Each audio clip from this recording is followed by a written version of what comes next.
नमस्कार किसान साथियों, तरबूज की फसल में फल का साइज बढ़ता है तभी हमें तरबूज की फसल से अच्छा खासा और शानदार मुनाफा मिलता है। यदि हमारी तरबूज की फसल का जो साइज है वो 4 से 6 केजी का आएगा तभी हमें तरबूज की फसल से एक शानदार मुनाफा होगा। तो उसके लिए हमें अपनी फसल में वो खाद देना है, वो उर्वरक देना है, वो फर्टिलाइज़र देना है, जिससे कि हमारी तरबूज में फल की जो साइज़ है वो शानदार आए और हमें उत्पादन अच्छा देखने को मिले। तो इसके लिए आपको एक ऐसा जादुई और शानदार सबसे ताकतवर खाद जो कि तरबूज की फसल में ग्रोथ भी बढ़ाएगा, फल का साइज भी बढ़ाएगा, फ्रूटिंग भी बढ़ाएगा, जड़ों का विकास भी कराएगा, तो आपकी लागत को 30 से 40% तक कम करेगा। तो वीडियो में अंत तक बने रहें, वीडियो को पूरा देखें और चैनल पर नए और अभी तक चैनल को सब्सक्राइब ना किया हो तो भैया चैनल को सब्सक्राइब जरूर करें, घंटी वाले आइकन को दबाएं जिससे कि आने वाली वीडियो का नोटिफिकेशन आपको मिले और आप उसका लाभ ले सकें। किसान साथियों, आज की वीडियो में हम बात कर रहे हैं तरबूज की फसल में उत्पादन को बढ़ाने के लिए हमें ऐसा कौन सा खाद देना चाहिए और अपने घर पर ऐसा कौन सा जैविक फार्मूला बनाएं जिससे कि हमारी तरबूज की फसल की जो लागत है वो भी कम हो और प्रोडक्शन भी बढ़े।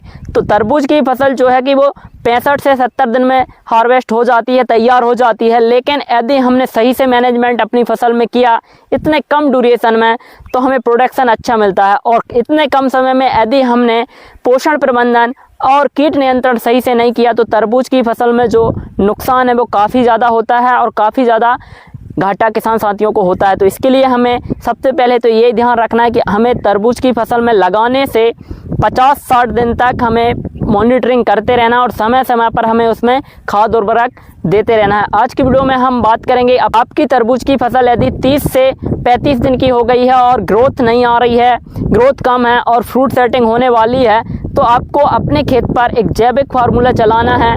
तो उसके लिए आपको क्या करना है, सबसे पहले तो आपको 200 लीटर वाला एक ड्रम लेना है जिसमें कि 200 लीटर पानी बन जाए। उस 200 लीटर वाले ड्रम में आपको 10 केजी गाय का गोबर लेना है और गाय के गोबर के साथ आपको 3 से 5 लीटर गाय का गौमूत्र लेना है। उसी के साथ आपको 1 से 2 केजी जैगरी गुड़ लेना है और किसान साथियों आपको बरगद के नीचे की मिट्टी लेनी है कम से कम 2 केजी। और किसान साथियों 1 केजी आपको आटा लेना है, आप मक्के का आटा ले सकते हैं, चावल का आटा ले सकते हैं और उसी के साथ आपको इसमें छाछ लेना है 3 से 5 लीटर। तो यह फार्मूला शानदार फार्मूला बनेगा। इसके लिए आपको क्या करना है, सबसे पहले आपको अपने पानी वाले ड्रम में सबसे पहले आपको ड्रम में 150 लीटर पानी डाल देना है। उसी के साथ आपको गोबर में गुड़ मिलाना है और गुड़ मिलाने के बाद में आपको उस गोबर को पानी में डालना है। उसके बाद में उसमें गौमूत्र डालना है। गौमूत्र डालने के बाद में आप उसको आटा डाल दें। उसमें आटा डालने के बाद उसमें आप छाछ डाल दें और जो हमने बरगद के नीचे की मिट्टी ली है उसको डाल दें। इनको आपस में मिलाने के बाद में जो खाद तैयार होगा उसे सजीव खाद कहा जाता है और एक गुरुजी श्री ताराचंद बेलजी जी TCBT कृषि तकनीक का एक सबसे बेस्ट फार्मूला है। तो किसान साथियों यह खाद हमें अपने घर पर तैयार करना है। तो किसान साथियों यह जो खाद है वो 8 से 10 दिन में बनकर तैयार हो जाता है।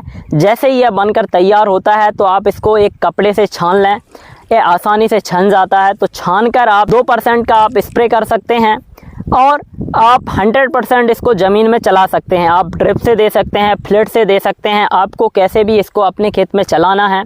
तो किसान साथियों यदि हम बात करें कि इस खाद को देने के बाद हमारी तरबूज की फसल में ग्रोथ कैसे बढ़ेगी, फ्रूट सेटिंग कैसे होगी, तो किसान साथियों इसके लिए हमें समझना होगा कि इस खाद में कौन कौन से तत्व होते हैं। तो यदि हम बात करें गाय के गोबर में बहुत से न्यूट्रिएंट्स होते हैं, बहुत से पोषक तत्व होते हैं जैसे कि फास्फोरस है, पोटेशियम है, जिंक है, मैंगनीज है, कॉपर है, आयरन है, जो कि तरबूज की फसल को ज़्यादा मात्रा में चाहिए होते हैं। तो गाय के गौमूत्र में भी बहुत से कंसंट्रेटेड माइक्रोन्यूट्रिएंट्स होते हैं और छाछ में बहुत से माइक्रोन्यूट्रिएंट्स होते हैं, गुड़ में बहुत से माइक्रोन्यूट्रिएंट्स होते हैं और हम जो बरगद के नीचे की मिट्टी लाते हैं उसमें बहुत से माइक्रोब्स होते हैं, बेनिफिशियल माइक्रोब्स होते हैं जो कि हमारी खेत की मिट्टी में बहुत तरीके से काम करते हैं।